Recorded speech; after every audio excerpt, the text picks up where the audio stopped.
Yeah, so we had a little TV on a friend's stand with a sign underneath saying Sprung video, 15 quid or whatever. And that was it. That was the only presence we had at the whole of that massive show. Yeah, just one little TV which we had to pay money to rent, you know, because it had to all come from the NEC facilities. Yeah. We couldn't just bring our own TV and put it on. It had to be like, so we had to pay a load of money for that. And then I had 1,000 Sprung videos that I pre-bought and put in my mum's Citroen XM. She had this like car that was big enough to like load up all these videos in, you know. And then I took like a load in my Polo, in my little red Polo to NEC. How confident were you that it was gonna like do what it did? It's a big investment, isn't Yeah. it? Yeah, we had no idea. It was like, it was crazy. And then I mean, looking back at the crowd, there are a lot of people. what I was nervous about was we only had time for one ad to come out in I remember the Dirt, and I took a couple more ads in MBUK and MBI, but they hadn't come out, and all these were on tick, weren't they? They're all like, you didn't have to pay for them yet, you know. So I was thinking like, right, better sell a load of videos and pay for all the advertising, and it was like, luckily we sold, I think it was about 300 videos at Bike 98, you know, and really like I was kind of a bit down. I was like, I don't know, but that was still like $3,500 or whatever. Yeah. Pure profit, or more. I can't remember. We gave TR, whose stand it was, he took a cut, and then, you know, really like I had people telling me, you've done it, you know, you're doing it, it's all right, like stick with it, you've got something. And then on the other hand, now my mum going, oh, I don't know, it's just cult thing, isn't it really? Oh, you should get a proper job, you know what I mean? She kind of like worried for me, you know, because actually I was probably beforehand telling her we were going to sell like thousands and stuff like that, and really like, because you look from the outside of the industry, you look at companies, you don't really know how well they're doing. No. You know, you think, oh yeah, DMR back then, you know, they're like massive, and then when you actually scratch the surface back then, it's kind of like, it's not quite as big as you think, you know. And we used to talk about that a lot and wonder like what the hell we were doing, you know. And then for the second video, how did you sell the other 700? So was that the ad? So then like mail orders sort of kicked in, you know, like and then that's what we did, the mail order. Yeah. And then I got Sprung. So the ads came out in MBUK and MBI.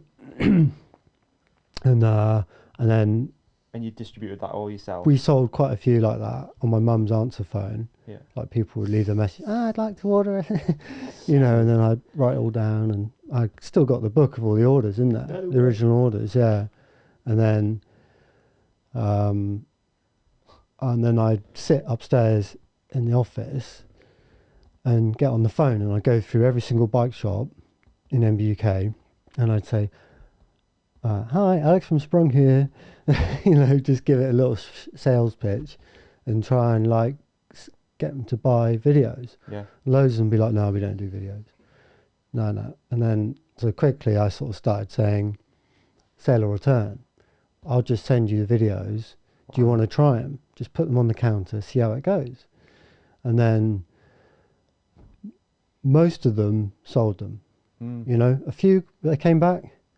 But like the lion's share were like, I'll order some more, you know, like 70% of them were like, yeah. And then some of those turned into like big ones, you know, like Single Track in Gloucester, they were like buying like 200 videos at a time. And no way. Yeah, it was wild because then they had their own mail order thing kick in. And what were you thinking then? Were you thinking this is the right thing to do, or?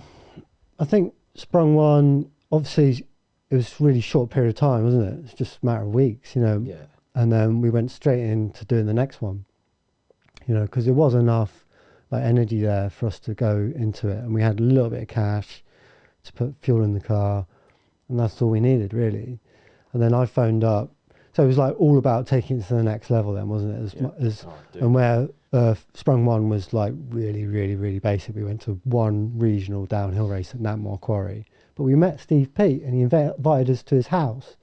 Do you know what I mean? I remember like seeing him there, and you're kind of like, all right, filming him, you know, how's he going to feel about that? Sussing it out. And then he's sort of like, when I just went up, asked if I could ask him a few things. He had a broken hip, so he wasn't racing. He was just there watching, and interviewed him. You know, he's just like Petey, just lovely. And he's like, oh, you know, come up to mine or whatever and do some filming. You know, because actually there weren't many people filming back then. So, especially in the UK like that. So as soon as you sort of shine a camera on people who want coverage, they're going to be like open to it, you know, really open to it. I remember getting back to the car and Milan comes over to me like, I've got Scott Beaumont's phone number. You know, like, oh yeah, all phone numbers. You know, it was like, wow. I was like really excited and just driving home like, this is going to be amazing. You know? Sprung 2 was a big step up, wasn't it? So Sprung 2, like, did you have sponsors too for Sprung 2? Yeah, I think so. Yeah. And then, like, we had ads. Yeah. Right. Yeah.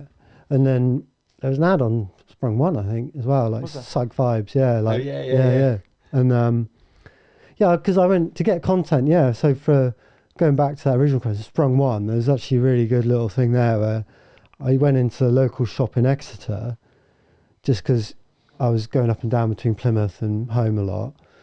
And I just thought, I'd go and check out this shop. I'd seen an ad for it or something I knew about. Seemed pretty like underground. I got there and there's Magnus worked there who owned it. A shop called Psych Vibes. Pretty cool name. And he's like an ex-BMXer dude who's just really into like the new school of mountain biking. And he was just a really awesome guy. And he was showing me these photos of this guy called Keith Chegwin in his like photo album.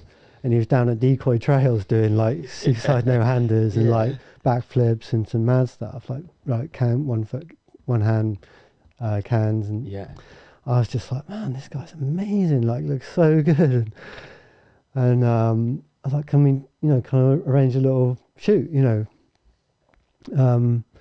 So that went into, that was kind of like, we just started local, you know, for Sprung 1. And we just kept it stuff that was really underground, and it was all on that dirt vibe, you know, because dirt, we were like a couple of issues into dirt, 3 or 4 issues of dirt being alive, you know, and that was really informing us. And like, right, this is the direction we're going. And then we were sort of getting vibes from America as well. And then of course you had the Mud Cows, like the Kavorak just sending it off mad launches, and just like, that's like mad. Opening wounds in types of music. Yeah, and all that. And did you enjoy this clip? If so, please like and subscribe. The full episode is available by hitting one of the links on the screen right now, or type The Ride Companion into your favourite podcast app. We've even put links in the show description for you. Cheers!